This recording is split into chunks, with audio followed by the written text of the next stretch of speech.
தங்கம், உன்னோட தேவைய நீ என்கிட்ட தான் கேக்குற.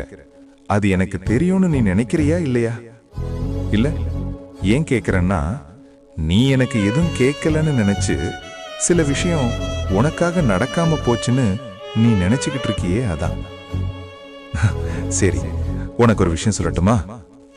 நீ நினைச்சதை விட உனக்காக நான் அதிகமா செய்யறேன் தங்கம். ஆனா அங்கதான் நீ அடிக்கடி ஒரு விஷயத்த மறந்துடுற. நீ ஒவ்வொரு தடவையும் எனக்கு என்ன பிரச்சனை, எனக்கு ஏன் கஷ்டம் தர, நான் என்ன பாவம் பண்ணேன்னு மட்டும்தான் என்ன பார்த்து கேட்கிற. கஷ்டம் வந்துச்சுன்னு நீ என்ன சந்தேகப்படாத தங்கம். அதே கஷ்டம்தான் உன்னை இன்னும் உயரமா நிக்க வச்சுக்கிட்டு இருக்கு. சில விஷயம் நீ கேட்டதால நடக்கல, அதனாலதான் இவ்ளோ கஷ்டம்னு தோணுது. அதுதான் இல்ல, நீ தாங்க